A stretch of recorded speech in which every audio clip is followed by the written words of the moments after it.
It's 6:30 on Thursday, June 15th, and I would like to welcome you all to our Planning Commission meeting. I would like to I will call the meeting to order, and I would like to go right to number 2 and get a motion to approve the agenda. So moved. Motion by Commissioner Weigand. I'll second. Second by Commissioner Goodell.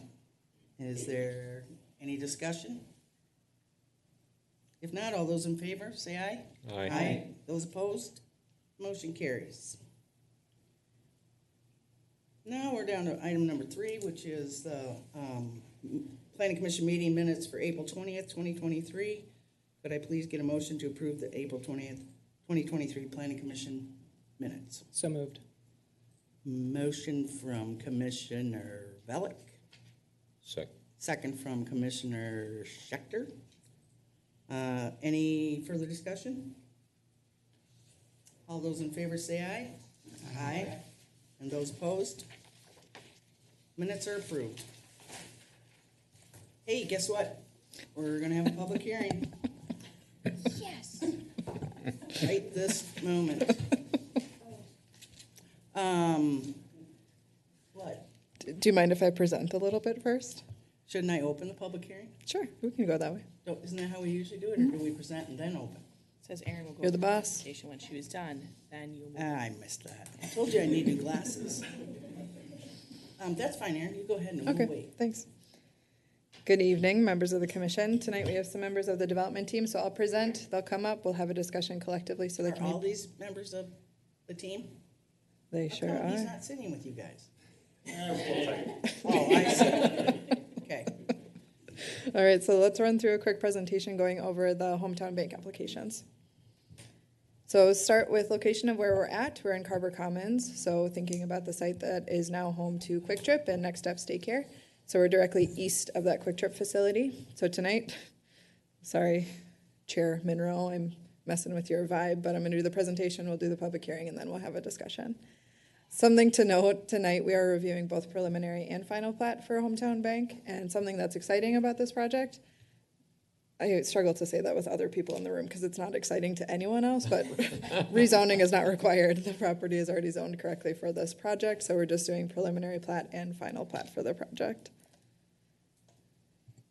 So taking a look at the site, when we were working with the developer, who is United Properties, they own the remainder of the site, we asked for an update about where they were with construction of other sites. So you'll see on the screen right now, Next Steps is labeled, Quick Trip, and then Hometown Bank. You'll see that there are several sites that are still undeveloped. So in total, this property was 28 acres. I'd say we're about halfway there with development. The northeast corner is taken by a pretty significant pond by the county for the Jonathan Carver Parkway project. So you'll see drainage and utility easement there in the northwest corner. So a large section of that is not developable, but there are still significant areas that can and will develop in the future. I think that we all know that once Quick Trip went in, this site started to pick up pretty quickly. So Next Steps is doing really well, and we're excited to review the applications and have some members of the hometown team here tonight. So quick overview of how the site might develop. We're still always thinking about maybe one of those big anchor users that might go in the north corners of either sides of the site.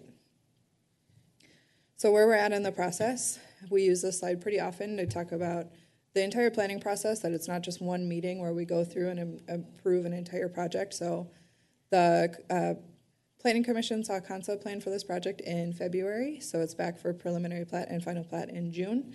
So the development team and the city have spent a significant amount of time going back and forth on comments, making sure that the plans were in good shape, that they met our standards, that everyone on the team was able to take a look. So that includes planning, engineering, public services, fire, administration, legal. So collectively, we all do a review. We work with the development team to make sure that the project meets the rules that we know, the things that we need for the community.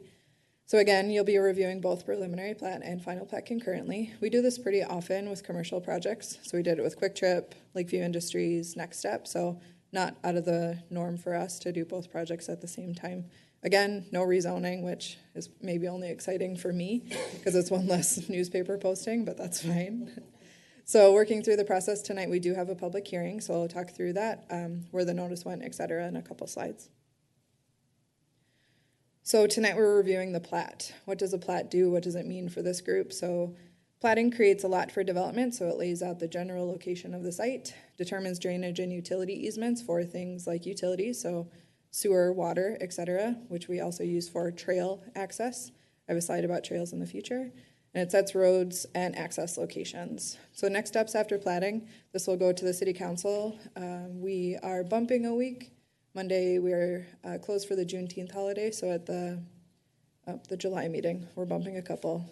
And then we don't have a meeting the week of 4th of July. Late July, the city council will be reviewing. And at that point, they also review a development agreement. So we talk a lot here about what a development agreement is. It ties us to the developer to make sure that they construct the plans in a way that we believe that they can and that they will, that meet our standards. During that process, they can also apply for a building permit and then begin the inspection process. So several steps to go, but this is the first major hurdle in the plating process, is getting preliminary and final plat approval. So the plat is on the screen now. Again, it's a pretty technical document, but shows the drainage and utility easements, the site location. So it's lot 1, block 1.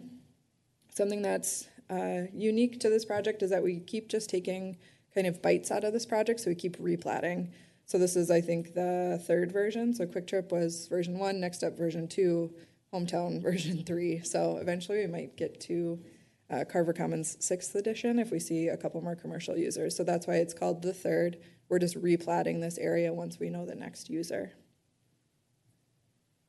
So a site plan that we saw at Planning Commission review on February 16th. Generally, I will say the project continues to look very similar to what we reviewed the first time. So also showing some recognition of where we are in relation to Quick Trip, so directly east. Site plan imposed onto the site. So for reference, the total hometown building is 6,455 square feet. Quick Trip is roughly 8,000 square feet. So it'll be in the same ballpark, a little bit smaller than the Quick Trip site, but generally shows site location, access into the site, etc. And let's talk a little bit about site data. So the site is 1.42 total acres. So we'll talk about that with park dedication, what that means, etc. All of this information is included on the preliminary plat document. So it shows the setbacks, which the building meets, which is great. So we don't need to do the PCD, or the Planned Commercial Development Overlay. And then we talked a lot about Planning Commission about number of parking stalls. That was going to be the trigger to require that PCD, is that they wanted to give us more parking than what was in our code. So we have a parking maximum, which is, I would say, unique to Carver, and maybe something we'll noodle as we continue working through our zoning ordinances. But in total, they were required to provide 26, and they came in at 35, which met the requirement of the city code. Something to note is that there are 2 additional ADA stalls that are directly in front of the building. So a couple of things that I wanted to point out on some of the documents that were in the packet. So thinking through the site, the dash line around the site is the building setback line. So that is the city code requirement of where the setbacks can be, which is important for the principal structure, which you can see the entire building is within. We start drilling into some of the details about the site, how it functions, how it works. So in the southeast corner, it's a monument sign, is the black rectangle that I have highlighted. And then something that is important to me, and I think many people who use the site, is thinking through how this operates with 2 drive-throughs. So the 2 circles on the screen now show the ordering board for the coffee, and then the pickup window, which loops around the building. The bank also has their drive-through, which is on the southern portion of the building with that strip, so a covered drive-through for the bank, and then the coffee on the outside as a loop for the entire building. We thought a lot about number of cars queuing on this site as well. Just, I feel like if you're an avid coffee user, you've probably been stuck in some unfortunate drive-throughs that feel a little bit too tight. So we tried to maximize the number of cars that could use the coffee drive-through. So on the screen, you'll show that there are 8 queuing towards the ordering board with an additional 4 towards the window. So in total, we believe that 12 can be somewhere in the process of ordering coffee, which we felt was adequate. If the coffee shop is a roaring success, we think if it ever becomes an issue, we could figure out a way to route north so it doesn't become an issue on that slip right getting into the Quick Trip property. But again, we believe it's going to work pretty well right now, but something we'll keep an eye on through the process if it begins to fail, if it's such a roaring success that the drive-through is just always packed, which I think we all probably hope that it is, and so, to some degree. Thinking through access to the site, obviously Monroe Drive is the main way to get there. I suppose that perks your little ear every time you hear that. So there's the slip right into, that's true. There's the slip right into the Quick Trip and Hometown site. There's a full access that's west of Quick Trip. And then the blue arrow shows the slip into the site that will be constructed when there is a known user north of the Quick Trip and Hometown Bank. So if you're driving south on JCP and you pay attention, you'll see that there is a little bit of a curb cut in that area, so you can start to get a feel of where that slip right will be, so another access into the site. Everything in red on the dash line is trail access as well, so including trail connectivity with Ironwood Park being constructed directly south. Felt really important getting people from the park, other places in our community, walking, biking, scootering, etc.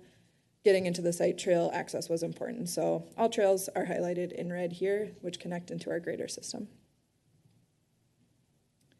So thinking through the landscape plan, which is important. So there's a robust landscape plan that's included in the packet. So you'll see trees and shrubs throughout the site, meets the requirement of our city code. And park dedication for commercial facilities is based on a per acre amount. So it's $3,030 per acre. So it shakes to about $4,200, which will be required with the platting process for Hometown Bank. A really technical plan sheet that was in your packet, but I think is important, especially with the location of the site, is the photometric plan. So this shows the amount of light that will leave the site when it's night and the site is illuminated. So you'll see on the east is Jonathan Carver Parkway, and it's measured in foot candles, which is makes me feel a little colonial, but you'll see that it gets pretty low exiting the site. So you have the site JCP before you hit residential users. So light pollution is not anticipated from the site onto residential users. I mentioned in the packet, it's a little lag, hang on.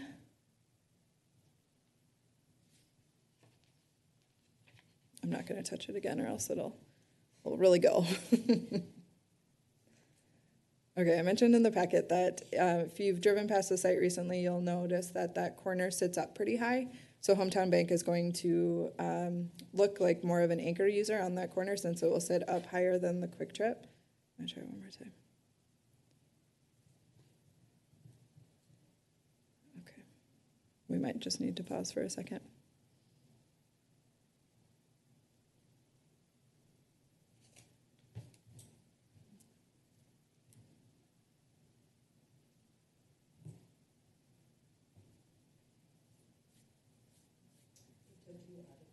I know.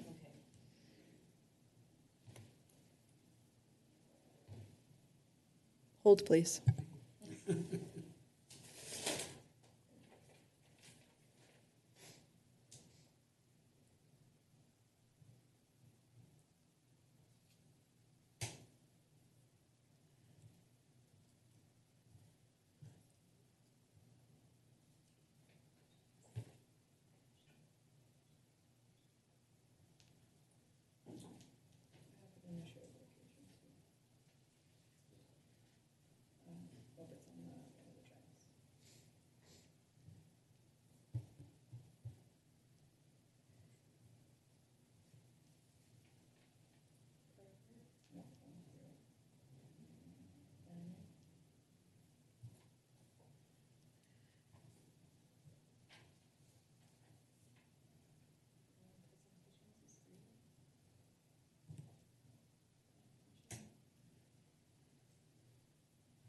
Close that shade on it. Thank you. It's the buttons on the wall, that panel. You don't have these at home. This is good. There's one to do all of them. I did that yesterday. Colonial panel. Sorry, I didn't realize I wasn't in your wheelhouse. Just kidding. I know how to do it, I just wanted to provide some entertainment. Well, thank you. You did great. Thank you, I appreciate it.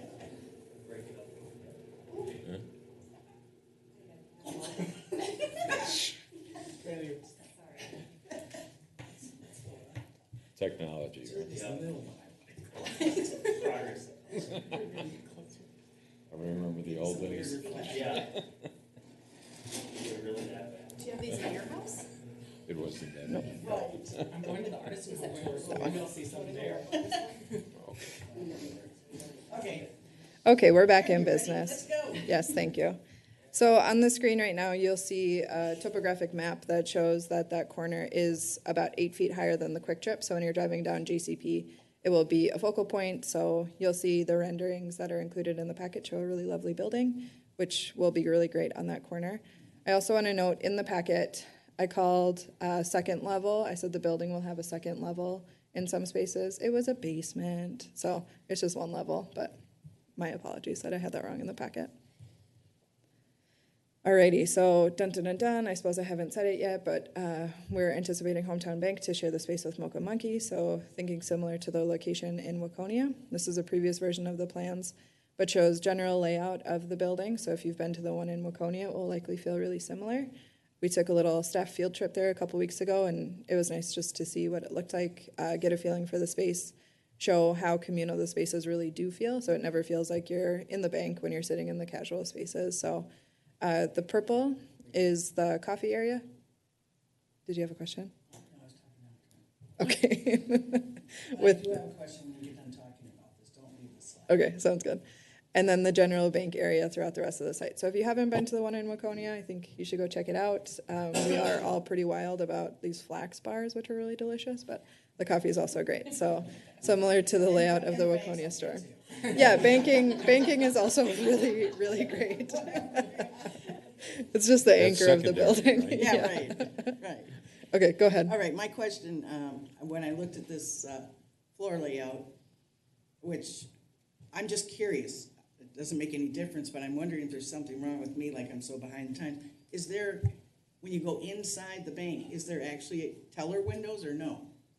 Because I was looking at it going, where's the teller windows? There's not actually teller windows, we don't use those anymore. We I knew it, I'm behind the times. Well, we use something called TCRs, and they're just smaller, and it's kind of a walk-up station, I see. and we use those, it's just kind of so that the teller doesn't have to lock up a window or have a cash Sure. drawer anymore.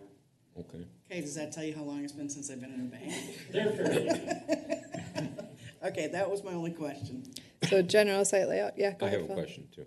Excuse me.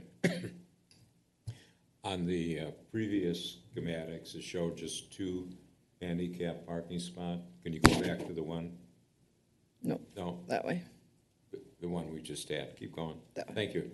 Now we have other space. I know there's regulations relative to X amount of handicap spots in comparison to regular parking. I'm just wondering, looking at the neighborhood, and I would think clientele, most of the younger folks are banking online and probably have rare occasions to go to the bank. But I'm wondering if there's enough handicap spots. Since you have space here, could you add? Aaron Schmidt, do you mind talking a little bit about ADA requirements? Yeah. Well, as you said, Commissioner, there's an equation that you Yeah. have to have so many per the usage, so, you know, they're meeting the intent here, so I guess it'd be up to the user to decide if they would want Yeah. to add more or not, so it's a valid question, it would be up to them to decide if they would want to do that, so. We'll consider it. My only question right now. Ready, Rock? Thank you. So, like I mentioned in the packet, I called this a second level. It's actually a basement, so an additional square footage in a basement for a conference room, storage, mechanical, etc. All right, getting to the rendering. So, a really lovely building with some stone facade.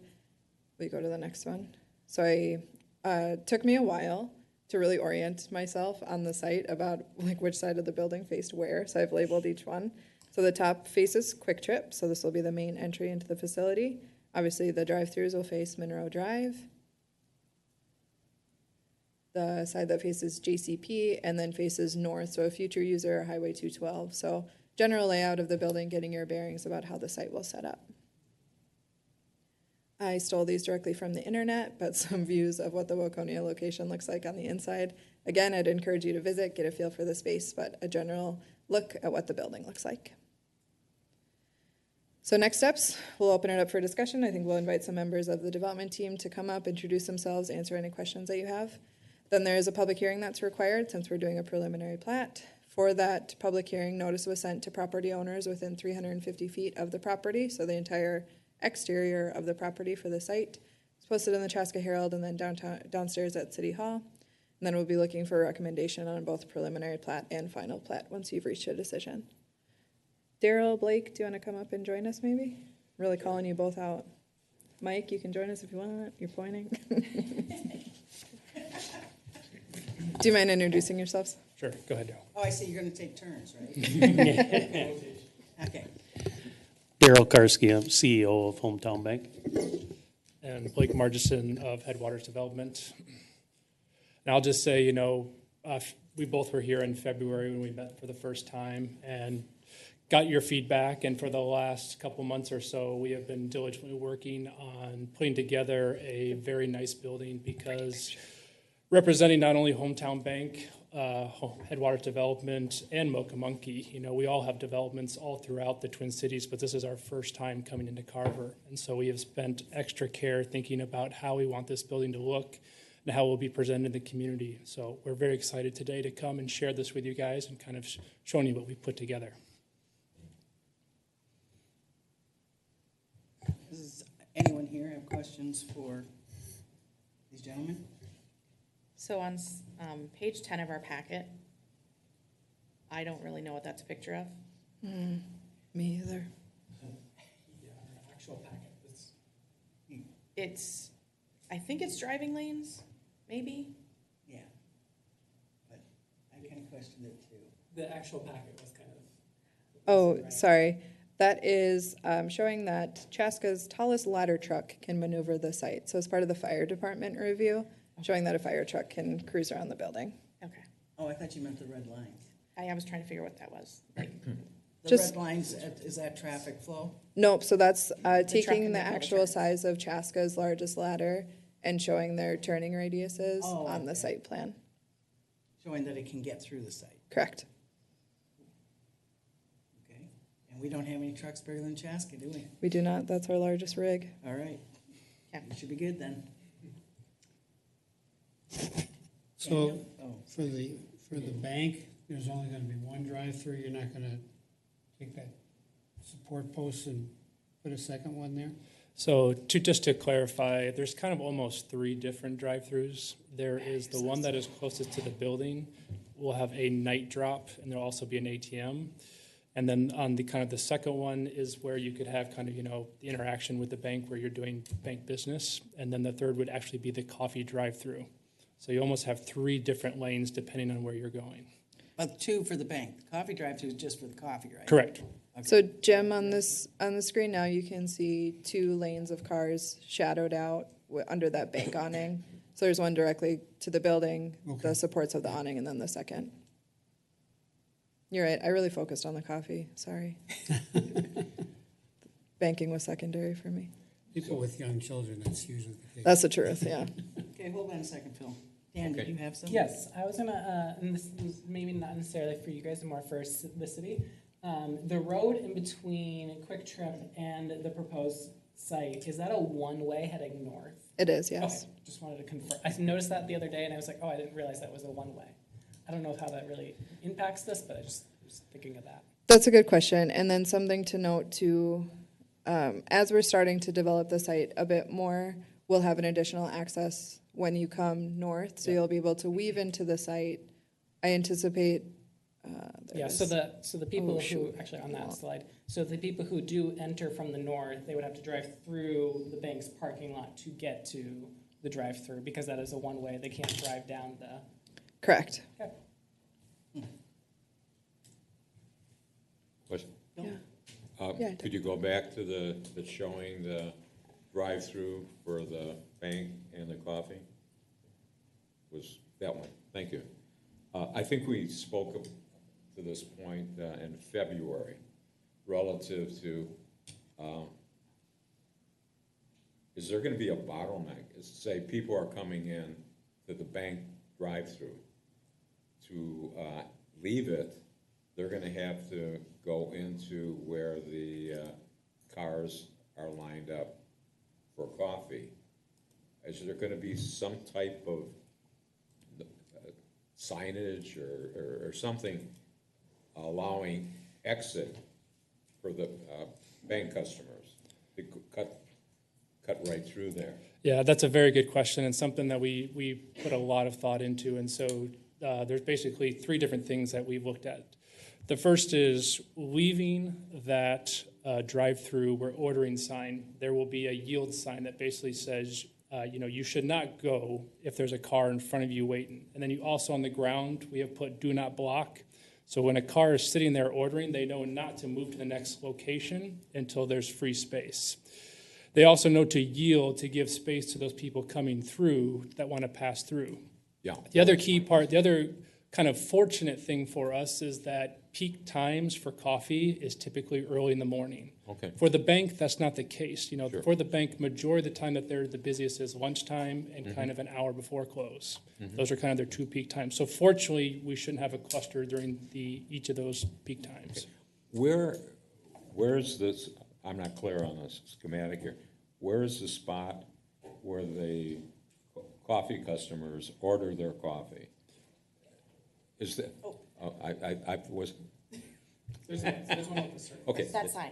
Right here? Yeah. Okay, perfect, because that's a good point, I would think, to say, wait here or something. Okay, thank you. Actually, I also just noticed the do not block. That is a really good idea to have the do not block right on the road there. Thank you. Any other clarifications needed before we open the public hearing? All right.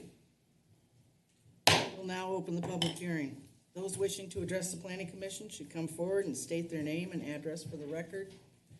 After all comments are received, the public hearing will be closed. No further comments on this issue will be received at this meeting. Public hearing is now open.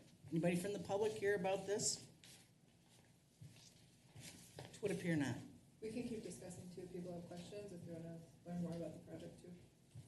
Anybody have more questions? When are you going to start? It's going to depend on the city council, how fast we can get in front of them. We're ready to go, so our goal is to get a shovel in the ground as soon as possible. About how long does it take you to build the building? We hope to be open in the spring of next year. Just out of curiosity, there's a stop sign now at the road coming off of Monroe at the end. Relative to your building, about where that stop sign is today? You're talking about the stop sign from on the west side of Quick Trip? East side of Quick Trip. So if we go up the road, your road, how far does that road go now? That's where the stop sign goes, to about the end of it. This is all built. I think that's all already there. Yeah, and there's just, Yeah. how far up does that road go today? You're talking about going north? The one way. Yeah, The one going north. It basically stops right at the northern part of the site, which is where the Quick Trip ends as well. So it basically just is an only left turn right now. Yes. So stop sign, then a left turn right. So that'll just, instead of having just only a left turn, you can now turn right or turn left. Okay.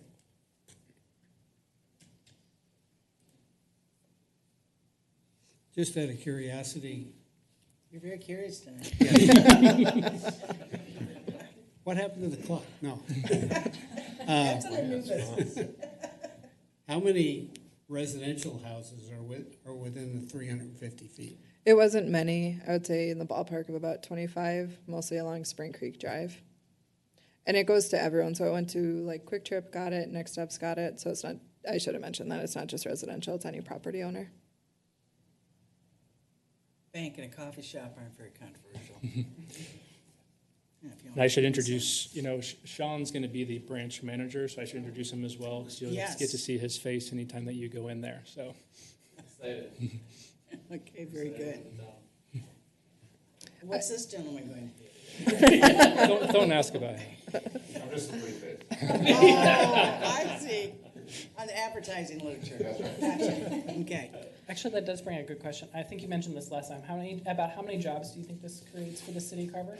So I think between the bank and the coffee shop, you have to remember, the coffee shop's gonna have a lot of part-time employees. So their goal is to hire somewhere between 20, 25 employees. But again, like, you could have some employees only work one shift a week. So what's the full-time equivalence?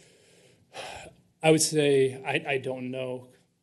They told me, yeah, maybe, oh, you're talking like how many full-time employees will they have? No, Equivalent? If you take all the employees, and some are part-time, and some are full-time, what's a full-time equivalent? So, I would say about 6, 7 at most. okay. And then the bank will have 6 or 7 as well. So 12 to 14. I'll also mention that it's been, Hometown has started coming to some of our other city events, like the Carver Business Alliance, looking for ways to join the community, which has been really lovely. So we're excited to hopefully welcome them to the community. Yeah, we're coming tomorrow. We're doing the vehicle fair next Thursday, we're gonna be part of. We're signed up for some things, we're excited to get more and more involved. We're very community oriented. We want to be a fabric of the community, we want to be, so you'll see us more and more doing those things. That's great. Yeah, that's great. Do appreciate that. Reed, we're having a public hearing. Do you have any questions or concerns that haven't already been discussed? Unfortunately, I was not watching. I was with my daughter.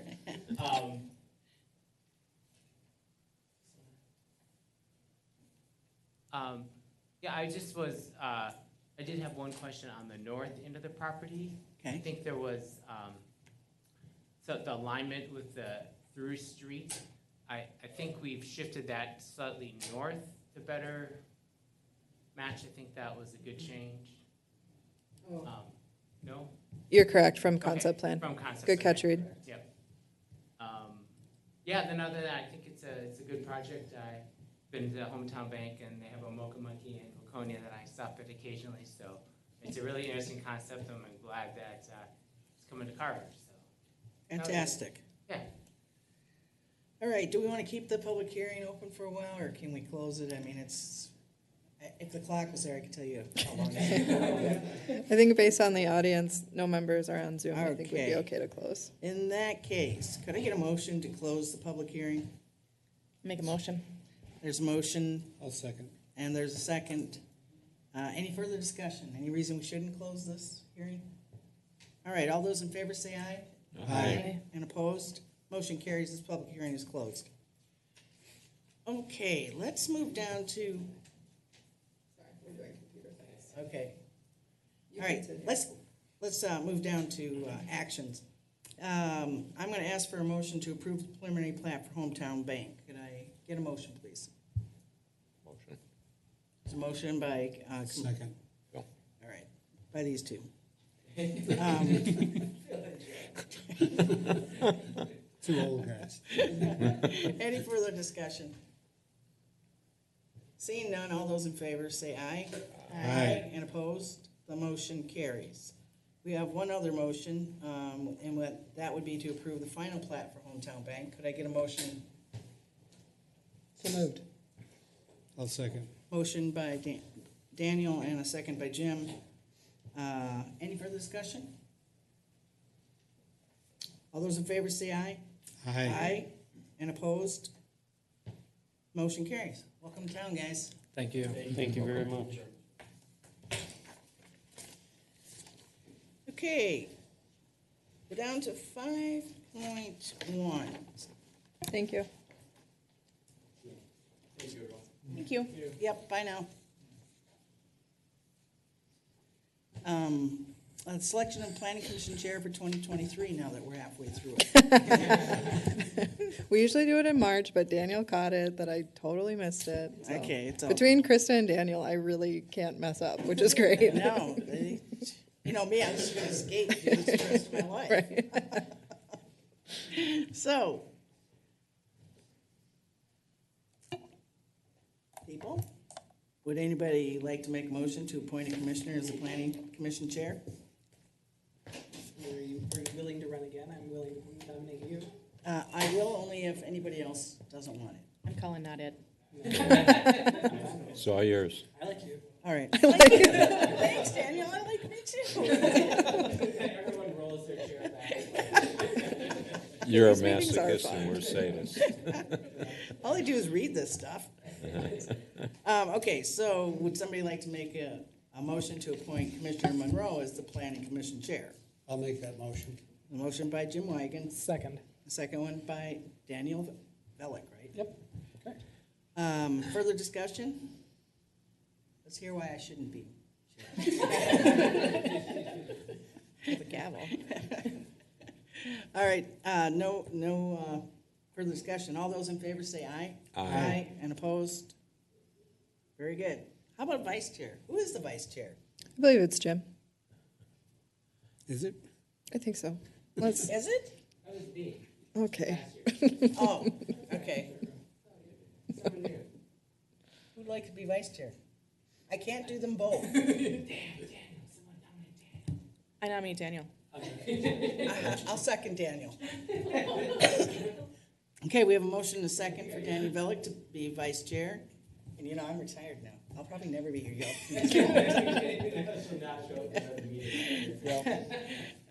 So there's a motion and a second. Any further discussion? All those in favor say aye. Aye. And opposed? Welcome, Daniel. Don't worry, I'll be here most of the time. Okay, we're right down to 5.2 Ironwood Drive and Hartwell Drive presentation. Thank you. I'll just give a quick intro. So as we've been doing construction on Ironwood, the school going in, additional construction with Timber Creek, the intersection of Hartwell Drive and Ironwood has gotten a lot of attention. So we asked Bolton and Menk, our city engineer, to take a look at it. So Dan Lannis, the city engineer, has provided this presentation to the city council previously, but we felt it was important for this group to see as well. So Aaron Schmidt, the assistant city engineer, is with us tonight to give a presentation on that intersection and the work that we've done.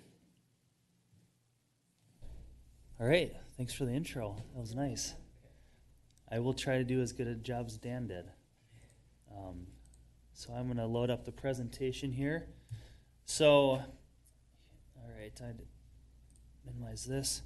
Okay, yeah. So as Aaron said, we had a few concerns that we've heard over the last year. Some things with sight lines at the intersection, and then just kind of general traffic operations.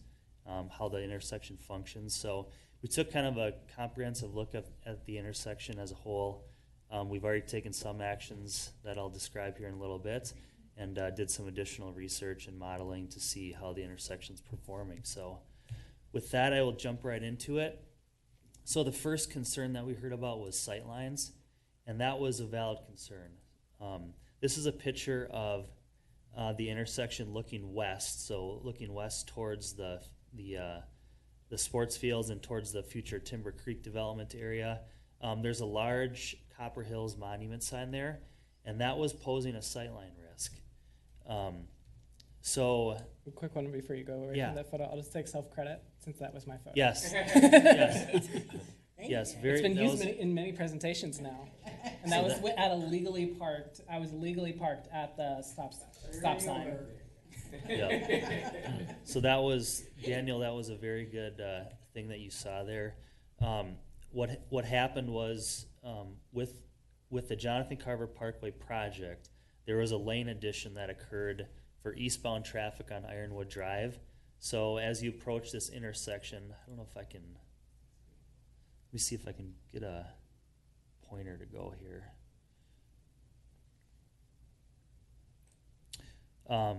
They added a lane here as you get through the intersection, so there was 2 through lanes. So what that did is it moved the traffic and the stop bar back, and that created some sightline issues with that monument sign there. So what we did is we got the stop sign and the stop bar back to where it was originally, in conjunction with some of the improvements we made to Ironwood Drive. As part of the Timber Creek project, the city did some median work with that development. We added a bump out in here, and what that did is it pulled the stop sign forward again, and it let that sight line let you see far enough again, so there wasn't a sight line issue with the monument sign. Another thing that we looked at, since we were already doing some work over here, is we actually reconfigured the Hartwell Drive lanes. So as you go northbound on Hartwell Drive, it was previously a dedicated left turn lane and then a through right. What we did is we switched it. We made it a through left and a dedicated right. So what that does is in the morning when you have a lot of your traffic trying to make rights going out to Jonathan Carver Parkway to get onto the highway, it doesn't block people that want to go to the school. So the through left lane where most of your school traffic will be is in that lane, and then everybody else is in the right lane going out to JCP and 212. So that cleaned up some operations at the intersection just there alone. So we feel that's going to function a lot better going forward. So here's a picture post-construction. Again, just kind of showing how we reconfigured the intersection. This is the bump out. You can see in this picture a little bit better. But it got the stop sign and the crossing for the pedestrians back in the same spot that it was originally. So you can see far enough to the west to make a decision of if you can go or not when you're pulling out. So that we consider an improvement and a success. So this is again before and then the after picture. This picture really doesn't do it justice, but you can see a lot farther looking to the west. Is that because Daniel didn't take that? Yeah, that's because I tried to take that one probably, yeah, for sure. So we'll consider that one a success. The next thing we did is we really wanted to take a look at this intersection as a whole. We wanted to get some traffic counts out there, really see how this intersection is performing with school in session. So that's something that we did last fall. So we had a camera set up there for, I think it was about a week, and we actually counted cars for that period of time. And then we were able to use that information to model both current conditions at the intersection and then project future intersection demands with a growth factor assumption, with Timber Creek being built out and other developments going to the west. So we modeled current conditions and then 20-year future conditions. So we're going to get into some technical data here, which is kind of cool in my opinion, but we have two pictures here. So this condition on the left is what we call the AM peak. So from 7 to 7:45 a.m., which is when you see the peak traffic either going to work or coming into school. That's the first condition. As you'll see here, so the lines here denote volume of traffic in that period of time. So this big thick line here, the one in green, so there was 164 cars that were turning right into the school in that 45-minute period. And then coming out, there was 111 cars coming back out of the school. And then you'll see here another primary movement is that right turn going out to JCP. So 113 cars are going right onto Ironwood Drive out to Jonathan Carver Parkway.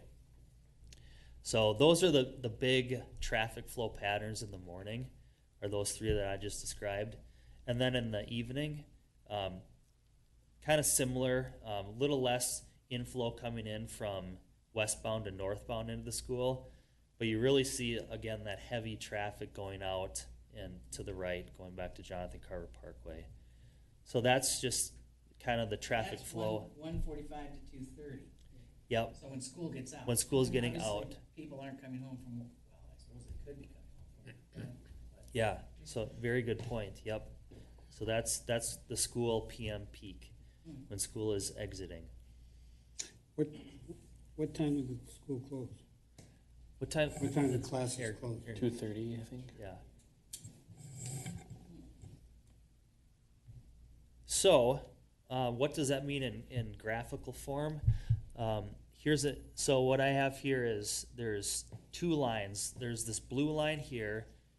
The blue line denotes traffic, vehicular traffic, and that's shown on the graph here. And then we kind of mimic those same movements again on the right, just so we can kind of remember what that looks like. And then below in the orange is the pedestrian traffic. So with that, the black dashed out areas, those are the two areas that we focused on for those AM and PM peak 45 minutes. So as you can see in the morning, that it's a very big peak, right? So we have a lot of things going on. We got people going to work. We got people going to school.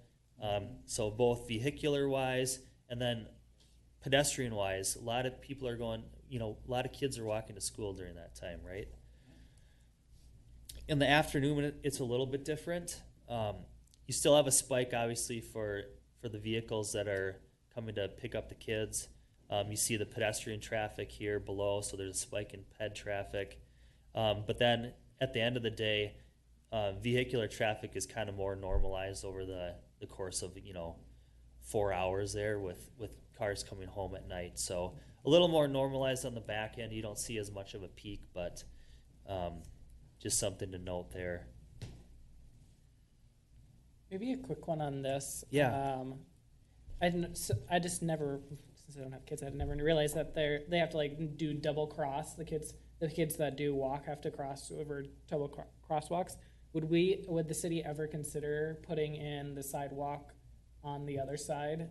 So it would be on that. Is there even on the east side right here? It'd be the west side of Hartwell Drive. Oh, because I assume most people are coming from that neighborhood. So they have to cross Hartwell Drive and then cross back over Hartwell Drive in their walk to school. I don't know if there's even enough space. Do they have crossing guards? Yeah. Yes, so they do. They do have that. That's a big piece of it that we'll get into. But- And Daniel, so to answer your question, I think we looked at that a couple years ago, Brent, and there's a lot of utilities in the way over there. So I think it's something that could happen, but it would definitely be an effort to get something in over there. Yep. One other thing I do want to point out before we move on is, so with respect to the pedestrian route itself, so as part of the JCP improvement project, we intentionally put the crossing on this side of the intersection because you have so much of the conflicting vehicle traffic that's going in and out of the school. So we tried to minimize the vehicle pedestrian conflicts as much as we could as part of that project. So that's why the crossing is on the west side. Okay, so now we're going to get into the question of, well, should we continue to use a two-way stop control intersection, which is how it exists today? So right now there's a stop sign on the Hartwell leg and on the school leg, and Ironwood Drive functions as a through route. So Ironwood Drive is a collector street, so you don't have to stop right now, is how it is set up. So I have a couple animations that I'm going to play. So what this is going to show is the current two-way stop control with the AM traffic. So what we're seeing here is you get some cars that are queuing up on both the north and the south legs.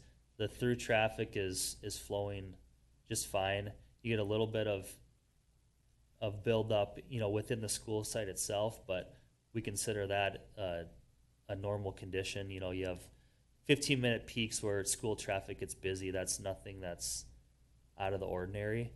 So as you can see here, there's a little bit of queuing in the school, but the main thing is the through movement is functioning well, which is one of the main functions of a collector street is you want to move traffic. Mm-hmm. So you want that's one of the main goals of a collector is to move traffic through the area. You want it to be safe too, obviously, but you want to move traffic as well. The way this animation's going, the left lane, I thought the left lane was a straight through and a turn left. That's a good point. Yeah, And you've got cars going straight through here in the right lane. Yep, this model Is this the model before it was done, or? No, so this, I think we might have done this modeling Oh. like as it was happening. So it's going to function even better than what this model shows because there's going to be a dedicated right. But yeah, that is accurate, what you said there. So I'm going to go to the next one here. So this is what would happen if we convert this to an all-way stop control. Okay. So I'm going to run this. So what we're going to see in this one is today, it really doesn't function all that bad. to go to all-way stop. You get a little bit more from people coming in from the west. You'll get a little bit of buildup, but it does function pretty well today, so there's really no red flags there.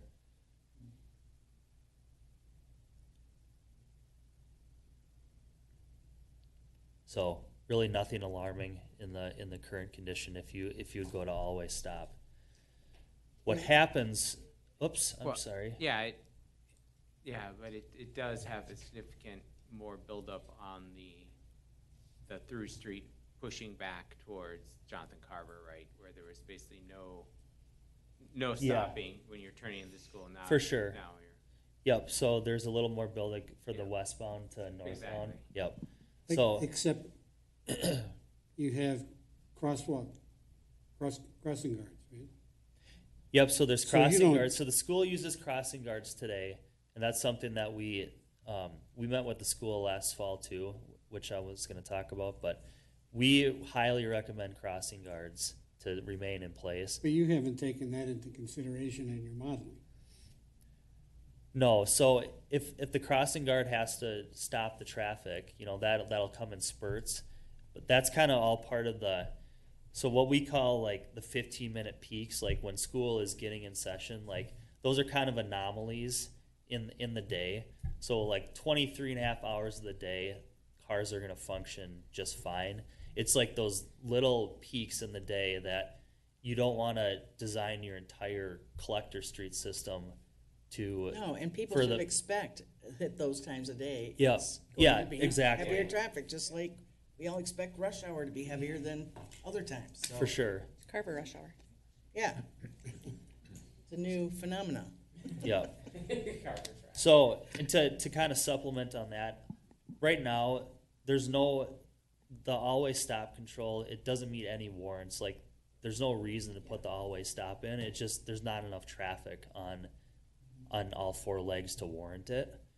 So, and what we're gonna see next is, if we go to the future 20-year build, if I can get to that, what's gonna happen here is you're gonna see a failure in the 20-year in the always stop.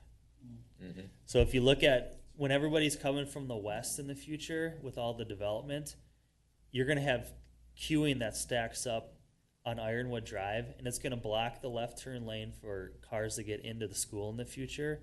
So it'll fail the collector system in the future is what we're seeing in our Except in the modeling. future, there will probably be other roads that these cars can take, and they will. And that's a very good point Not too. really, though, because that's like that is the designed road to go all the way through, though. But there'll be other roads. I mean, you can already, You got there's iron. already back roads you can take to get around this. Yeah. Observation, I drive that virtually every day. At different hours, depending where I'm going. And I come through, trying to access then on Ironwood. Where that stop sign is currently, what it says on there is, don't block intersection. But there's no notification saying this is just a two-way stop. And I've had some friends or other people I've spoke to not realizing it's only a two-way stop, and they try to get on to Ironwood, and I don't care what you say, the way it's configured now, your sight of vision is really restricted still because of the monument. And cars are flying through there, going east. They're really moving along. So even if you come out, and then you have to go around that hump, which slows you down, it doesn't facilitate moving to get through there faster. In my mind, you're coming out and you're slowing down, and you're gonna get, and I nearly got clobbered a couple times. So if at least could a sign be put on the stop sign saying this is a two-way stop? No, cross traffic does not stop or something Yeah. like that. Yeah, Sure. to alert people. And then maybe we need some Sure. control there for a while to get Yeah, people to yeah. slow down. Put some flags Yeah. up there and. Yep. Yeah, that's something that we could look at. I don't think you can say two-way under the stop sign plaque, but you could You say put a cross traffic does not stop. Yeah, Yep. or whatever. Yep. So, and to your point, Phil, one thing that we don't want to rely on is we don't want to get it in our heads that just because there's a stop sign there, people will stop. So when it comes to safety of our children, we don't want to assume that just because an all-way stop goes in, that it's going to prevent people from hitting Oh, yeah. pedestrians. Yeah, Well, and I then would agree. maybe at some point in the future, you have to put a stoplight in there. I mean, Yeah. if Yep. the numbers get too big and everybody's Yep, using that, for I sure. suppose that's what you do, because I don't think we left enough for a roundabout, and you Yeah. don't want a roundabout, because you got kids crossing to go to school, Yeah, so. that could be worse. Well, I guess, what's our Another tunnel. primary goal? Yeah, The that's- primary. Safety, right? Yep, Yeah. for sure. Safety of drivers, most importantly, safety of the students. And I don't think we're meeting that right now.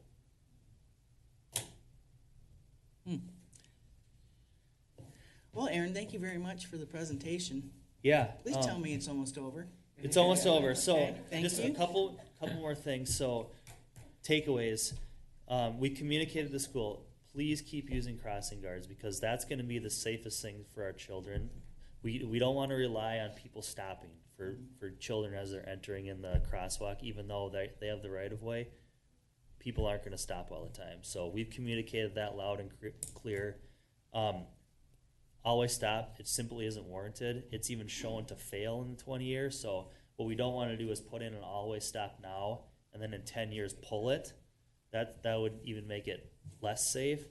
And then the last piece is you've heard of rectangular flashing beacons. So basically the pedestrian, like they can push the button and then it'll flash. That's one thing that we can keep in mind as pedestrian traffic continues to grow in this area. You look at those when you have consistent pedestrian traffic for many hours of the day. So that's something that the city can, keep in mind and look for that in the future. But we're just not seeing that today. Like you don't have that head traffic constantly for hours on end throughout the day. So, but that would probably be honestly the first thing that we would look at doing in the future. Well, I think the other thing is educate the community because, it's not people from outside our community who are driving on this road. It is our neighbors. And they know there's a school there and they know there are kids. And we just have to be aware of that and slow down and, everybody take your turn. So. Do we have any idea how many kids are going to school off hours? Let's say they had a doctor's appointment, the parent lets them off at home or something, and then they're walking, because they wouldn't be covered by crossing guards.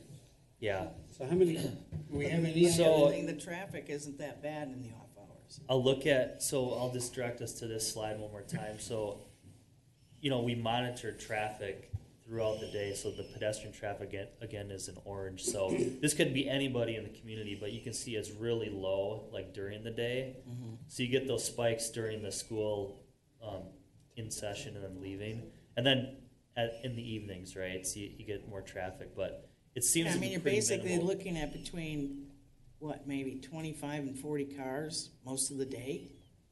Yeah. Yep. So, Cindy, yes.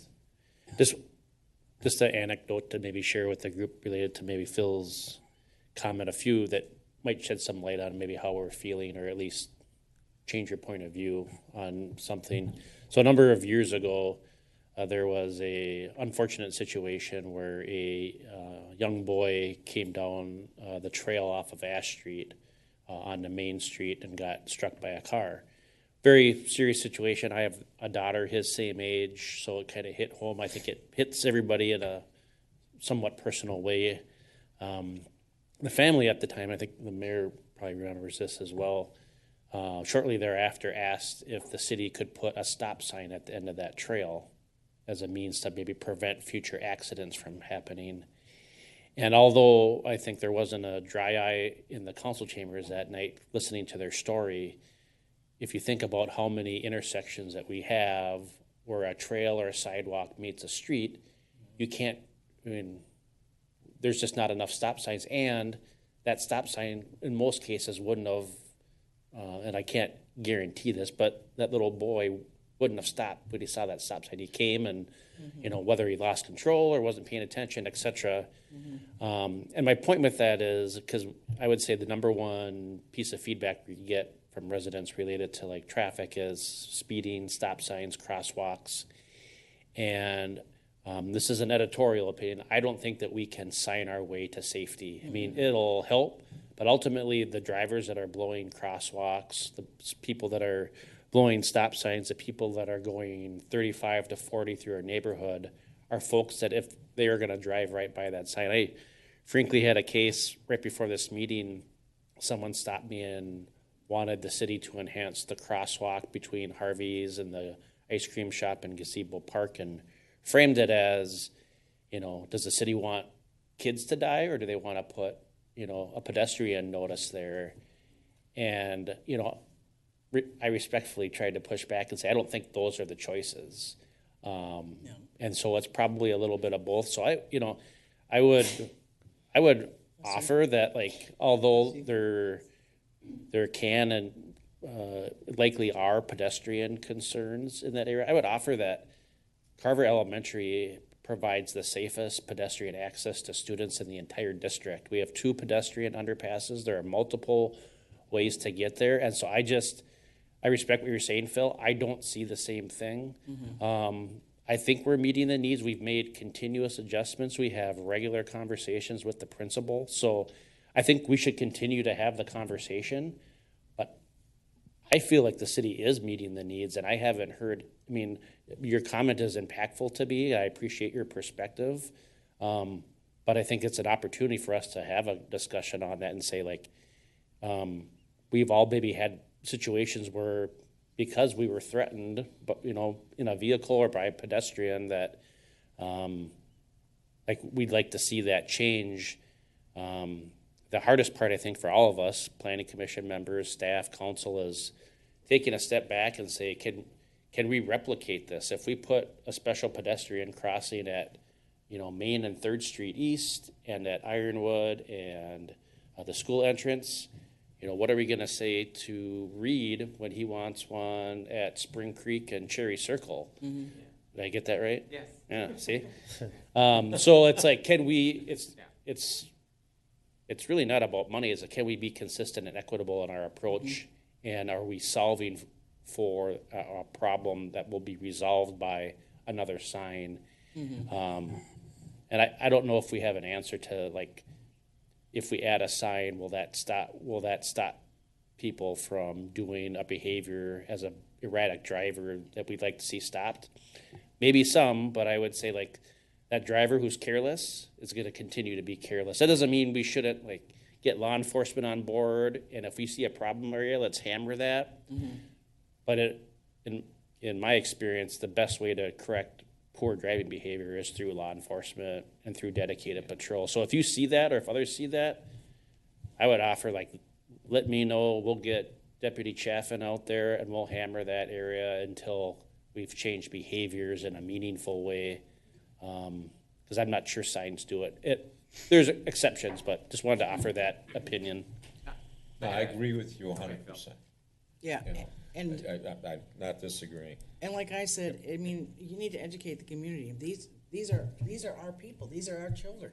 Yeah. You're driving in your neighborhood or my neighborhood or somebody else's neighborhood.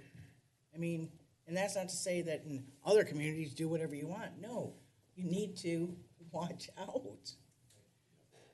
I had a quick suggestion. So I know on Spring Creek, they recently added one of those solar-powered speed limit signs. Have we found that to be effective? I know when I drive that and I'm like, oh yeah, I'm going a little fast, slow down. Would that be maybe something to put on the east-west on Hartwell, right? That's a 30 or 35? No, I'm sorry, Ironwood, on Ironwood, the collector. They're 30. 30? Yeah, maybe investigate that. So you is know. speed the issue there, or is the stop, I mean, Well, right, Yes. there's no stop sign, right? uh-huh, It's going east, so if there's one of those little, solar-powered speed limit signs, when they're coming through and you're going 40, it'll blink at you saying you're going 40 and a 30 as you're coming up to that intersection, maybe. The one on Sixth. Oh, just like right here. I Yeah, know there's one on, Okay. One on Sixth, Is there I another think one? it's Okay. very effective. yeah, it's just like, hey, reminder. don't we you know, have it's- one that we put throughout town, or do the police have one that we could just set there? Oh, for a sure, while? yeah, maybe, exactly. Yeah, we're not gonna Just put in a for- permanent one, but For a month or something. The sheriff's office has one that we can Okay. take. maybe we, Part of the enforcement. yeah. Especially during maybe the beginning of the fall, maybe. And write tickets, that's Yeah. always a good thing too, I mean, and I don't mean good like, I don't want people to get tickets, but I'll tell you what, when you drive through St. Peter, you don't speed, you know why? Because everybody knows you'll get a ticket. And that's what they need to know about Carver, if you speed, you're gonna get a ticket, if you know. Okay, do you think we're almost done, Aaron? Anybody have any further questions or comments? Let's talk about chicken. Okay, right. All right, let's move on to item number 6, zoning ordinance chickens. Do they have to stop? Alrighty. Thank you, members of the commission. Tonight we are going to discuss residential chickens. So currently our city code does not allow chickens, except for in that we talked recently about the residential unsewered portion of the community. That's Seward, That is now Seward, yes. Yeah. that That's needs to be reclassified. That's the area where chickens are permitted, but I think that we all could probably think of a coop or two in town that we know of that a neighbor might have, or one that we see driving throughout the community. So we're doing this a bit proactively. We don't have an issue. Someone didn't come and say, there's 10 roosters at my neighbor's house, can you take care of it? But it's something that's been identified as kind of a hot topic right now, and something that we wanted to get ahead of a bit. So we're hoping to create some regulations about chicken coops, number of chickens, et cetera. It will also set standards for location, so things like needs to be in your backyard, not your side yard or your front yard. Number of birds, care for them. It also allows enforcement. That is not just removal of chickens. So if we say you can have 4 and someone has 6, we don't have to say you can't have any chickens, or zoning code doesn't allow for any chickens. We could say you can have 4. After adoption, known coops will need to register and meet the requirements that we adopt collectively. So this topic was brought to the city council recently, kicked it back here since part of it goes into the zoning code. So we'll talk a little bit about the location as well as moving forward. So several other communities are thinking about chickens or have adopted chicken ordinances. I learned that it's a really hot topic in Chaska. They've gone back and forth a couple times, but there's a really avid group that are passionate about having chickens, so I think it's going to be a topic that their city council continues to discuss. There are several communities that have adopted ordinances that allow for chickens, so Bloomington, Edina, Minnetonka, Savage, Shakopee, Eden Prairie are some regional representation of cities that do allow. Generally, these ordinances allow for 4 to 5 birds, no roosters. There are setback requirements that are usually a bit more stringent than what it would be for like a shed, which you can have 6 feet from a property line. Chickens are usually, I saw, ranging from 20 feet from a property line to 50, depending on how large your lot is. So giving people next door some space from your chickens, should you choose to have them. There's also space requirements, so it's typically 4 square feet per bird is required. So depending on number of birds we settle on, will determine the coop size, the run size. Something that's really important, I think, to people with chickens, but also people without chickens, is storage of supplies. So making sure that the food is stored correctly, so there's not pests that come in. So things from mice and rats up to foxes and raccoons that might be looking for some chicken food. Or chickens, yeah, absolutely. And then fencing and safety, so requiring that chickens are not running at large, that they're contained in a coop at all times. So a recent code that was adopted that I thought was appropriate and covered the base as well was Eden Prairies. So they have an ordinance that does not allow for roosters, allows for 4 chickens. They have language in their code that speaks to how the coops, runs, and exercise yards must be maintained. I'm giggling at these chickens. Chickens exercise?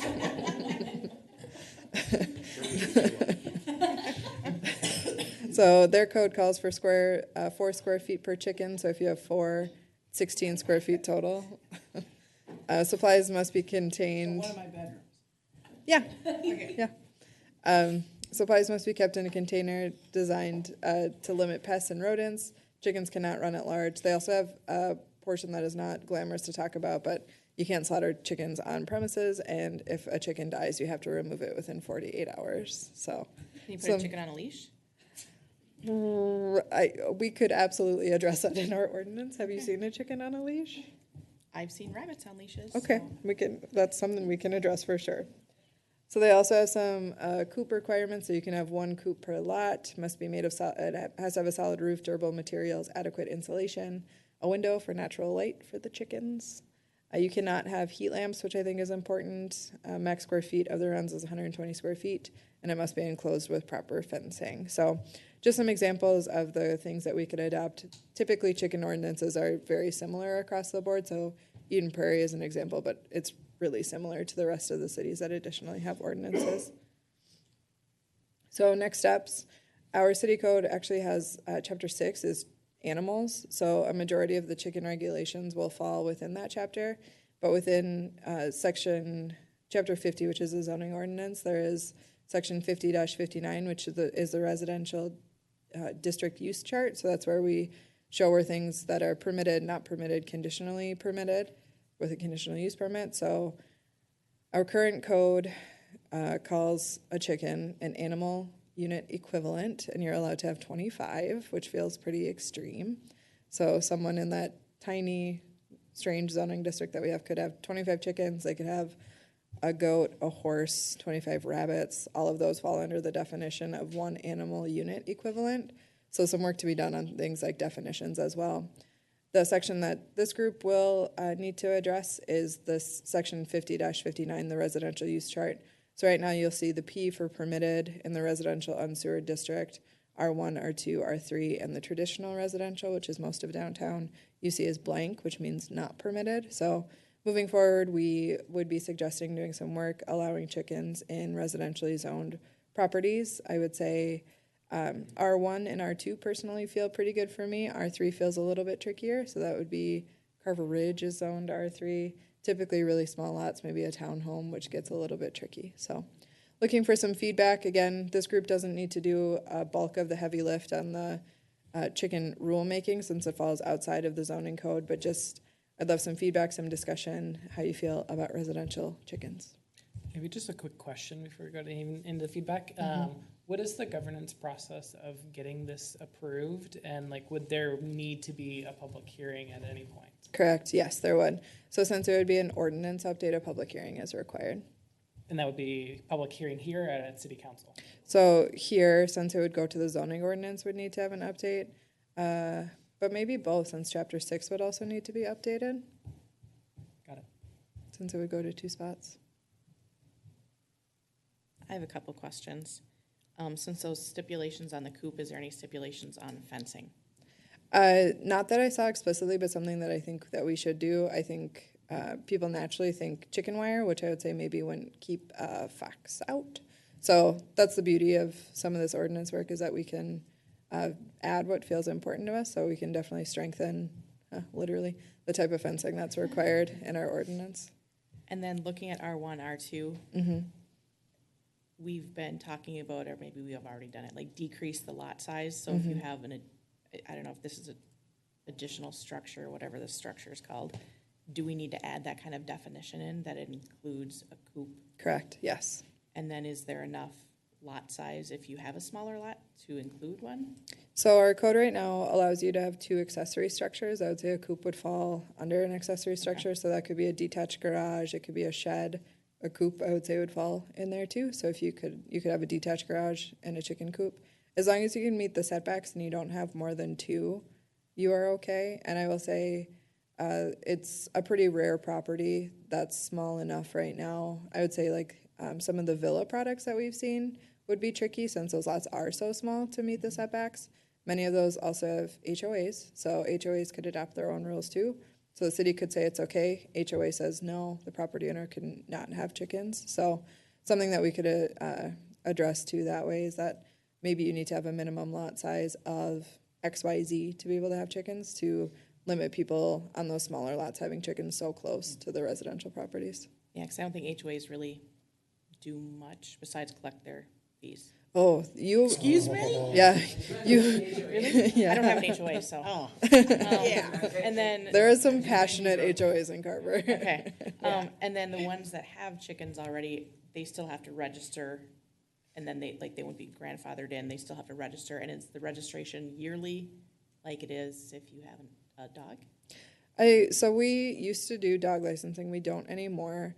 So I would say it's likely a one-time registration fee, and then a lot of what we would do on this, I think, would be complaint-based. So someone could come in, register for a coop. If we don't hear about it, that's great, but if there's an issue, we typically do hear about it, so. even though we don't license dogs anymore, don't we have an ordinance that says your dog has to have a rabies vaccine? I don't think so. We don't? That would be, Probably controlled by the state. that would be really tricky to trace and track. Well, when your dog gets a rabies vaccine, they get a tag that you put on their collar. Okay. Well, Proud cat owner. I was just wondering about the health of these chickens. Sure. Chicken flu, whatever. Bird flu.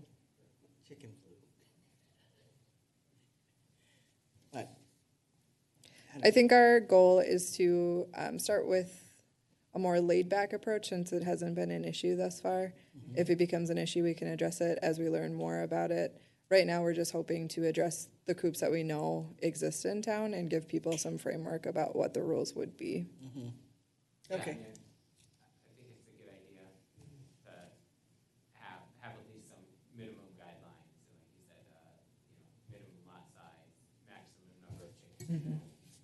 4 to 5 seems like a completely reasonable number for a small.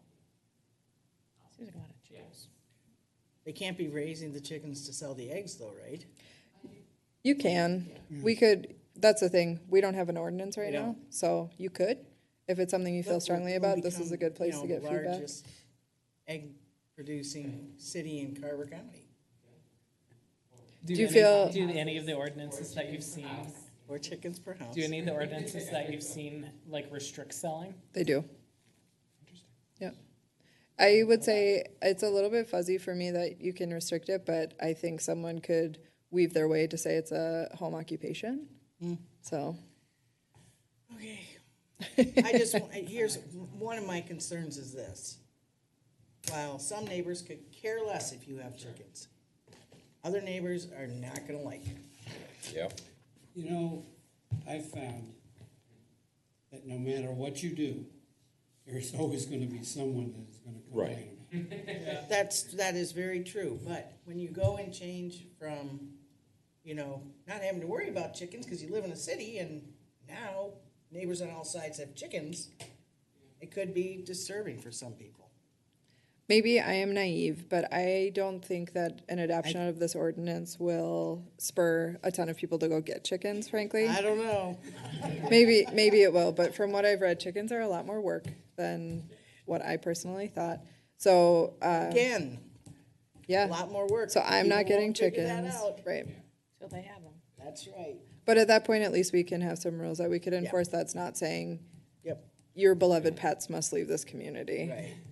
Aaron, I want to make sure that I heard you correctly. Did you kind of say, well, there are people in the community with chickens already? Correct. Okay. But you wanted to kind of take a laid-back approach to it? Did you say that? Okay. All I'm saying is privileges granted become rights.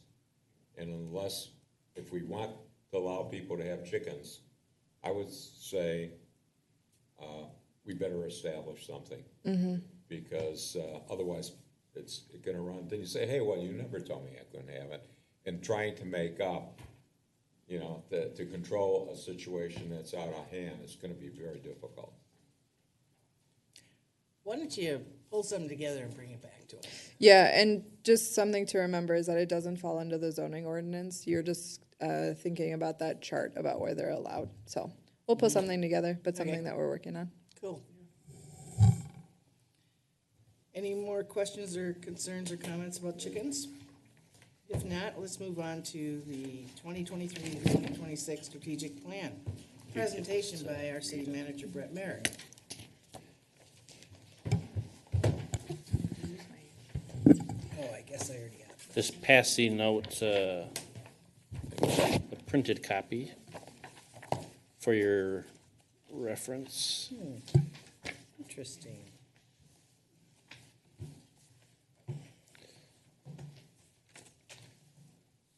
So this is the third time I think Natalie has heard me give this presentation. So I was trying to think if I could think of some new material for jokes, but probably not. So maybe Natalie, do you want to give the presentation? No? Natalie, I'd like you to give the presentation if you can give it shorter than him. He was really quick at the HBC meeting, actually. All right. Yeah. And Rex has said, go, Brett. Okay. So just wanted to kind of give the planning commission, like Natalie mentioned, I provided this to the HPC. I'm going to be sharing this with our business alliance group tomorrow, but a lot of work went into this by the council and staff. We've done some work to share it. I know the mayor is planning to do an article for the July newsletter, so we really want to get the word out. We think there's some really good work in here. We had a little bit of a different process this year where we are transitioning from more of a goal-setting process where we want to, paint this wall and add this crosswalk and buy this truck, and it's kind of a check the box and you just move on to the next thing. There's a very intentional transition that we're attempting to make to performance measurement, looking at data and having that data inform where we go in a direction rather than we've accomplished this task and we're moving on. So that takes quite a bit more work and thought, and so hopefully this process represents that. So we did a SWOT analysis, strengths, weaknesses, opportunities, and threats with the council and staff. And then prior to the strategic planning session, all the department heads prepared what we called an organizational environmental scan. So every department talked about what they do, what they see as challenges, operations, etc. But we did a pretty significant data dump with the council on all levels of types of information. And I shared my information with this group. oh, so you saw kind of Aaron's work, and the complete packet of information is on the website. One of the things I thought was interesting is, and this isn't down to kind of an extreme level of detail, but on the whole, we found that approximately 80% of our population has come to Carver within the last 20 years. And so if you think about the dynamics of organizations and community and what people want related to chickens or business development or essential services, that can change a lot when you have that type of significant change in your population and demographics, et cetera. And so really tried to kind of set a backdrop for that so that later on that week, the city council and staff had a facilitated workshop with a facilitator. We moved into action planning with staff, presented that draft plan to the council, then on June 5th, the council adopted it. So we have established a way to provide them quarterly updates on how we're doing. And so just wanted to give you kind of a overview of what we're hoping to accomplish moving forward. So one of the things that we started with was mission. And there are elements to the city's previous mission, but we did a little bit of tweaking to try to simplify some terms and really try to resonate with the community what we're trying to accomplish. And I'm going to get into some of the three building blocks here: that community, integrity, and stewardship. Community, and I would offer that the Planning Commission is a big advocate in helping us get to where we want to go. You can see all these pieces, fostering housing choice, promoting business development, encouraging a sense of pride and spirit in the city. That last piece we spent quite a bit of time with. If you think about if you have 80% of your population that's new to the city, there aren't a lot of people that are born and raised in Carver. I went to Carver High School. There's a lot of, you can see it and feel that in Chaska. There are elements in Carver that have that, but it's very small. And so we're trying to build, when you have this kind of new rush of population, what are things that we have in common? What are things that we can do together? How can we celebrate success together? And so trying to build on those items. Integrity, kind of developing that trust with the community, high quality services, transparent. One of the big things that I think the Planning Commission and Erin and her team do so well is managing public processes. I think we saw that with the Brookview development. You have people that maybe it's their first experience with the city, like how do we show up? How do we share information? There can be some tough conversations, some candid conversations that are needed. But are we able to do that in an ethical and respectful way? Can we be accountable? Can we agree to disagree? And so having that as a key component to our mission. And then finally, stewardship. I had a chance to connect with Cindy before the meeting, and I think a big piece to this that really resonated with me, and I think the council and staff, is that we're stewards for not just the people that are here today, but the future. And so, you can see the future things that we're looking at with the certified levy project. The mayor has really been championing a future park in the downtown, new development. But I'd offer, like, Cindy and Jim, on the council for many years, and going back to the early 2000s, we're stewards for the things that we enjoy today that either are visible or not so visible. Like, I think Jim has shared the story maybe with the Planning Commission. I know that I know it, but even the location of where the Jonathan Carver Parkway exit changed because of the stewardship that the city council provided at that time. At one point, it was supposed to be where 61 crosses over 212. Connecting to the Met Council sewer system is a point of stewardship of the council and the community at that time, thinking ahead. Like, we don't want to manage our own wastewater plant and the costs associated with that, and getting water and sewer to a growing community. We might be in a situation, frankly, similar to Cologne has to build a $20 million wastewater plant that's probably going to stunt their growth in some regard. All the while that 212 has just made this major investment to get 4 lanes out to their community, but they're dealing with this sanitary sewer problem. The reason I kind of focus on that is decisions today that are good for 20 years from now aren't always popular because they can be expensive. They can seem to be well beyond what we think we need today. And so focusing on that and having that as kind of a foundation of decision making, saying, I'm not just doing this for me, I'm doing this for the people that live in my house 20 years from now, the people that sit in these chairs 20 years from now. And so that's really where we're wanting to take that. And so the council developed some strategic initiatives that, again, aren't goal setting. We're not just going to check the box, but they get us in a direction. So a key and critical point to that is financial strength, taking on less debt and paying for more things in cash, and so developing programs and capital plans related to facilities, streets, sidewalks, equipment that get us from taking away debt, paying in cash, having a consistent tax rate and utility bills so that as we plan, there are not these dips and peaks related to billing, and increasing our bond rating. I just saw the other day that Prior Lake finally reached AAA status. And so, based on our size, we probably can't get there just because of our organizational size. But going from AA to AA plus is surely a goal. Then going beyond that, related to operations, it's a key piece for having satisfied employees. And do you have a question? Yep. I do. Yeah. Carver, I think we're all well aware, Carver is a very growing community. And for a growing community, I don't know, we should almost think about considering increasing our reliance on debt, because we're getting much of what we're doing, like the city hall,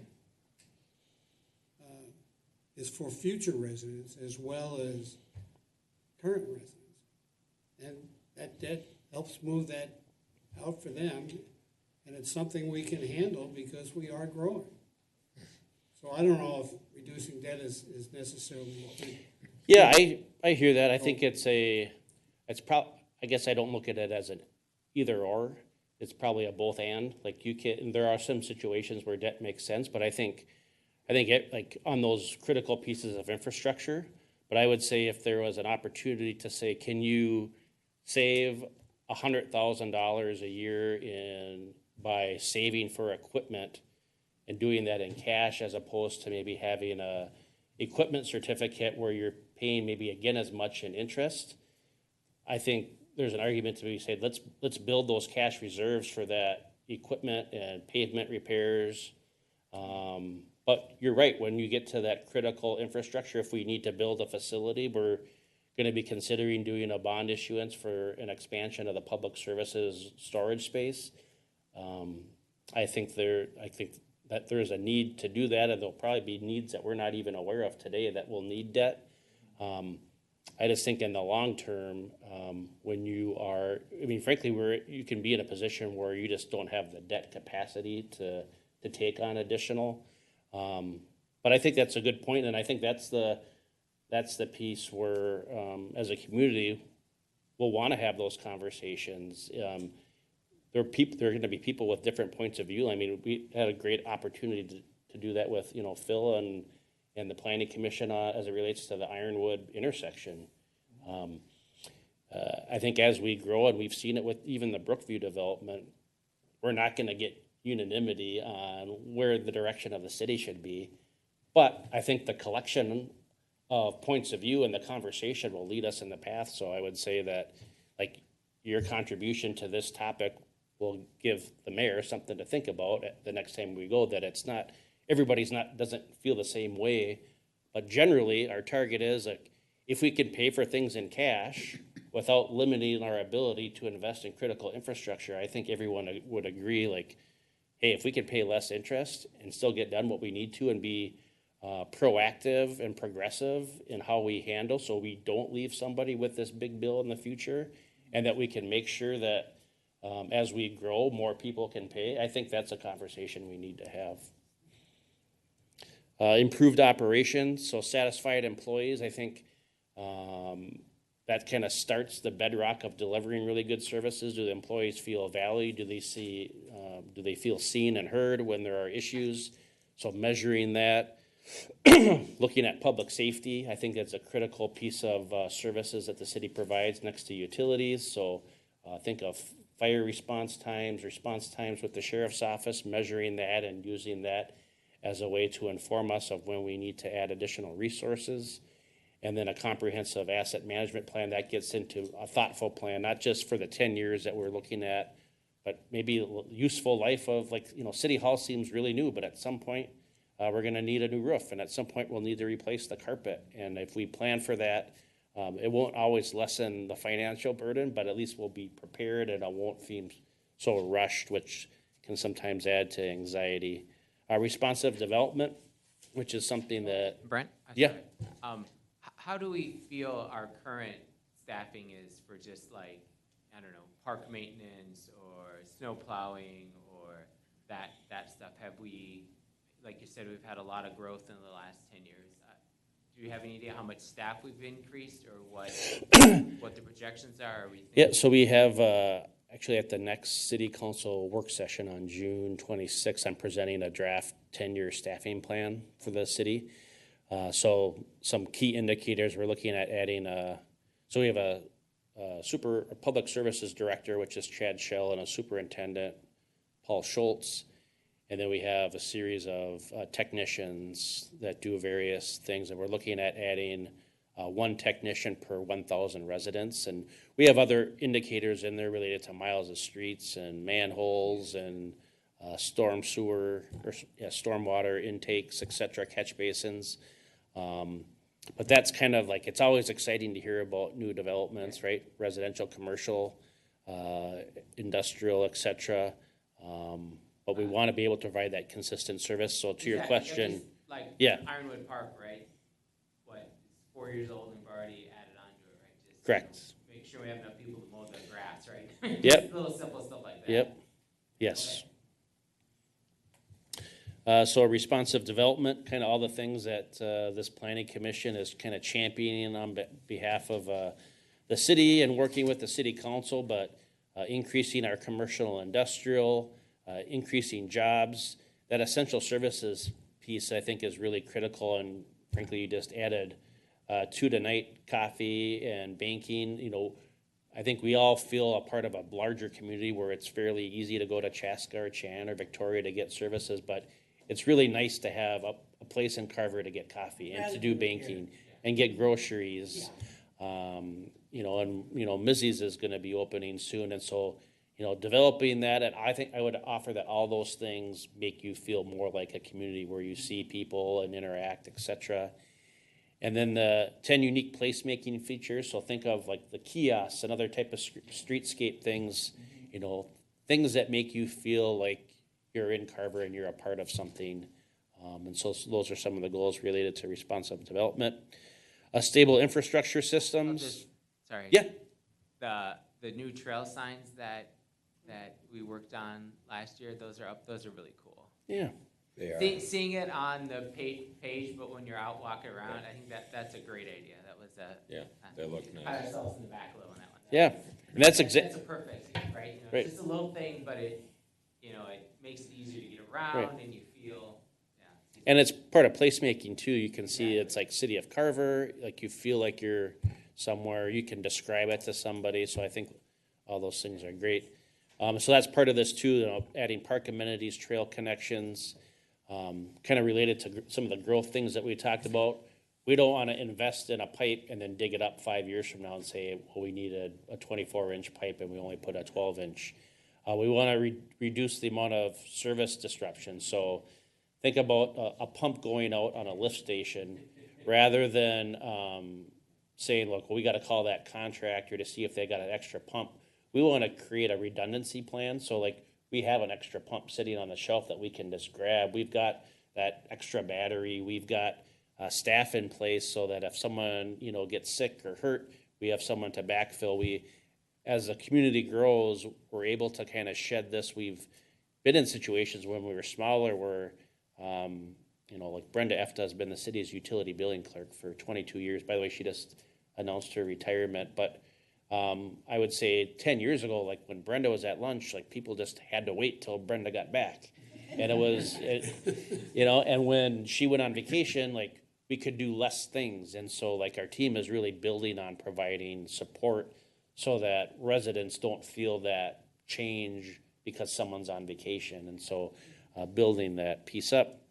And then finally, focused communications. I would offer that this is kind of woven into everything that we do, and sometimes it's more important to let people know what's going on than actually what is going on.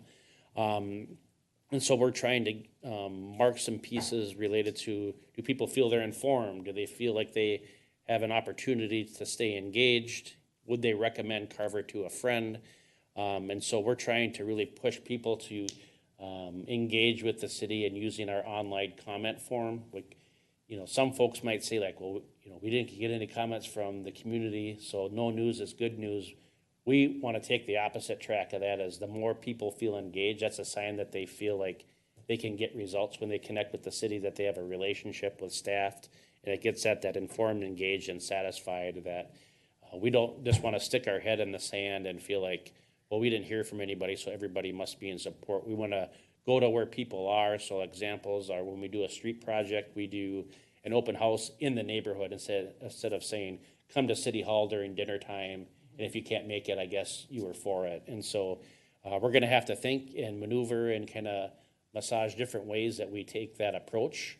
But we look at it more of like a journey than a destination, and we're just going to continually try to learn and manage and learn from experiences and projects and public hearings that we have and say, how could we do this just a little bit better? So that's a summary. That's our mission. The reason you see the clock down is kind of twofold. I'm kind of glad you brought that up. So we had a battery operated clock that was kind of giving us some fits. So we're actually working with a local electrician. We're going to install kind of a digital clock that'll help you kind of monitor some time. And then we're going to be, tomorrow, our mission statement's going to be put on that wall in the middle, just kind of as a visual representation. So Here's the kind of the complete plan on our website. We have kind of a strategic plan scorecard that we're gonna be using to update the council on a quarterly basis. This is the complete plan.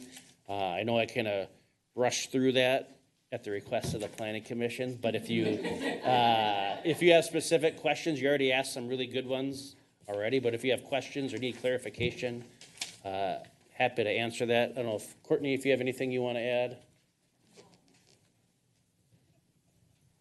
Not that I have anything to add related to the strategic plan, although kind of unrelated, but I think. Hi. So nothing related to the strategic plan, but I think, as many of you know, and Mary, I try to make it to one commission meeting, at least one every year. So She's done now for the year.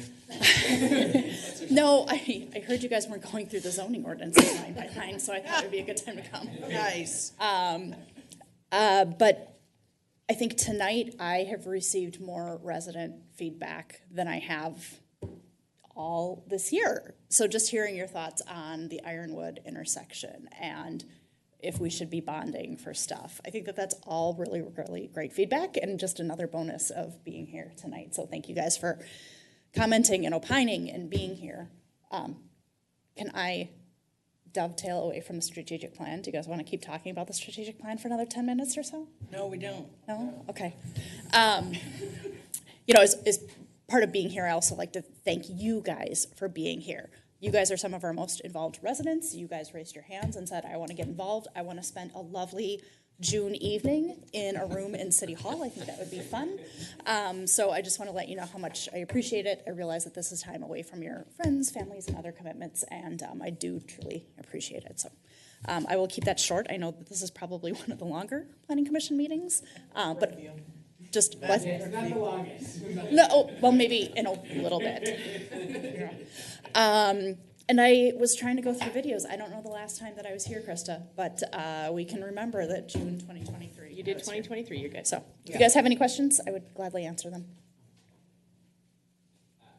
I know I've talked to you, but just maybe update on the levy. Sure.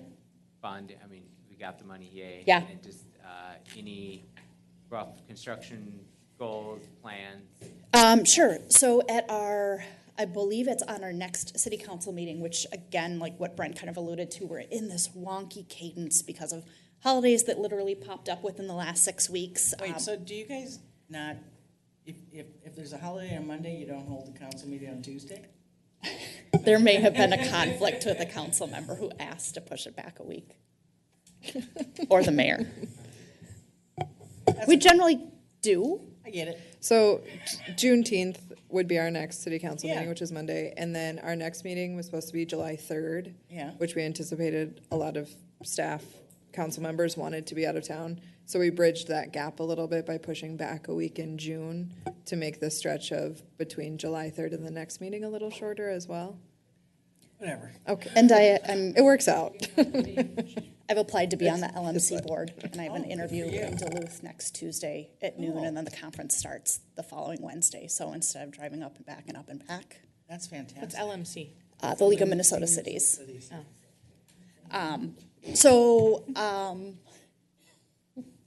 But thanks for covering for me. Levy, we got $6 million from the state, which was incredibly exciting. It was a photo finish. If you guys are dorky and watch what was going on in St. Paul and were glued at the edge of your chair like I was, $6 million, that will get us shovels in the ground. We're at the point where we've already received about $2.8 million. And while that's a lot of money, that's planning and communications and environmental reviews and all the kind of stuff that doesn't look anything like construction. So we are going to have our next meeting, which will be the 26th. We're going to get an update from our engineer, city engineer, who kind of takes care of those things. So those are the questions that I have too. When can we have shovels in the ground? If it was up to me, we'd be digging last night. I would love to think that it would happen next year. I think that that's aggressive. So I think more realistically, probably 2025. So, and also potential for lots of construction to be going on downtown here, because there's also the Merriam Junction Trail I was jump in on that. Which, So not to put you on the spot, but I don't I know have if they got update. any money from. I have update. I do. I'm on the County Parks Commission. Okay. So yeah, we added $1.4 million in the budget request to the city of, or sorry, the Carver County County Board for 2024. Did the board approve that?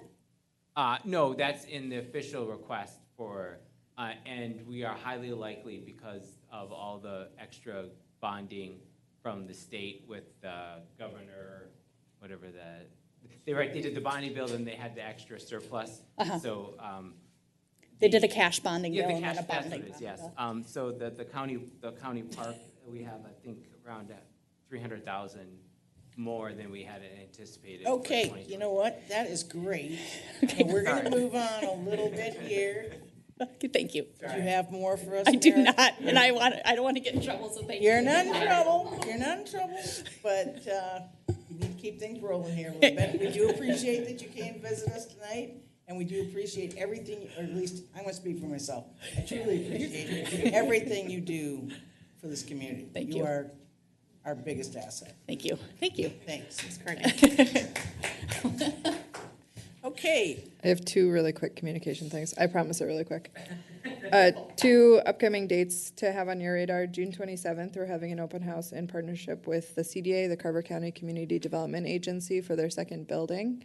So coming in for Building 2 directly south. The open house is from 5 until 6 on that property, so we'll have some tents up. So we sent out a mailer to about 200 residences within 500 feet of that property. So looking to get some feedback what about day of the week is that? Tuesday. Is it a Wednesday? It's the 27th for sure. Anybody know? Maybe what a day of the week? Tuesday. Yeah, you may be right. 27th of June is a Tuesday. Yeah. All right. Tuesday night. Yep, it's okay. And then just an update on the 26th. It sounds like that council agenda is suddenly very packed.